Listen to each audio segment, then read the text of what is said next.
Dunedin's only night shelter is looking to become a more sustainable facility by owning the building it rents to provide the service. The Trust says the building is available to buy, but funds are an issue. Dunedin Night Shelter Trust Chairman Dave Brown is here to explain. Good evening, Dave. Now tell us a little bit about the shelter to remind us. What services does it offer? We offer a service of emergency accommodation for people. They can come in, it's open at 7 o'clock, they leave at 8 o'clock, they get an evening meal and breakfast. And out the back we also have a facility for transitional housing. People can get 3 months stay there, pay rent and whatnot. So yeah, that's what we're offering at the moment. Specifically for men, or is it co-ed? Mainly for men, but we do take women as well. Yeah, it's a bit more awkward with women, but we'd have a volunteer willing to come in and help us when women turn up, so yeah. And I understand that demand is increasing. Yeah, we would reckon this year, last year our figures went up 83%. This year we're looking to perhaps double the numbers of people coming through in the night shelter. We're not sure why, and it does go up and down. Like, you know, like this month there's been 29 individuals through. For about, you know, they've been there for about 48 nights, all told, you know, so, yeah. How many rooms have you got at Lee Street?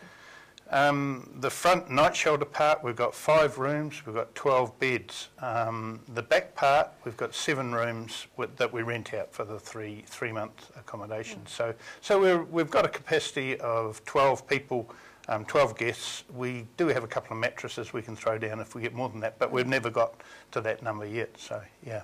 Now you're currently renting the building, but you want to buy it. Why?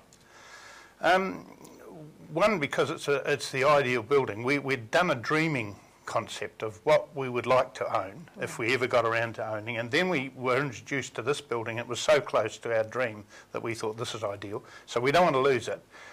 Secondly, we've had to move twice because we've rented. Landlords have decided they wanted to use the building or sell the building, and we've had to move. We want to have some sort of security so that we know that this is where the night shelter is. And it also makes us, because the house out the back helps pay for the rent for the both places, but if we owned the building, it would help the operational costs of the night shelter. So it makes us a much more sustainable, much more secure sort of place in the city. For, you know, like 30 years on, when I'm gone, there'll still be a night shelter in Dunedin. So it gives a sense of security about the whole operation. Why do you think it's important for the city to have a night shelter? Yeah, there's all sorts of reasons why people end up in the night shelter. My son, for instance, was a student a long time ago, and he was fruit picking in another part of New Zealand, and his camping gear got stolen, and he ended up needing a night shelter. So there's all sorts of people who end up needing a night shelter. Gandhi said that the measure of a society is how it treats its most vulnerable people, and there's a lot of vulnerable people out there who've struggled to cope with life. And it's good to have some place where they can go when they need emergency accommodation. We do encourage them not to be dependent on the night shelter. We give them 3 or 4 nights and give them information, refer them. But yeah, so I think it's good for a society to care for its weakest members, and for anybody who finds himself in a vulnerable situation. Yeah. Now you're chasing $600,000. How confident are you that you'll reach that amount? Yeah, I'm pretty confident. Once people know, I've been working with people now in Dunedin for about 27 years. I've done Christmas dinners, Habitat for Humanity and all sorts of things, and I've found Dunedin people pretty generous. And I think once people know there's a need there, they'll help us out. It is a city issue. We're a city, we want to be a good, friendly city, and in the night shelter we're helping to provide for those sorts of people, so yeah. What's your funding position at the moment?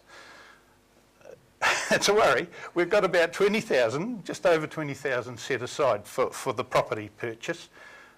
We have some other people who have promised about another 100,000. We're hoping to apply to some grants and things like that. But that's about where we're at. So we've got a long way to go, but we're pretty confident that we'll get there, because, you know, there's a dream we've got, and it's good for the city. And it's a start. Yeah. Dunedin Night Shelter Trust Chairman Dave Brown, thanks very much for your time. Good, thank you.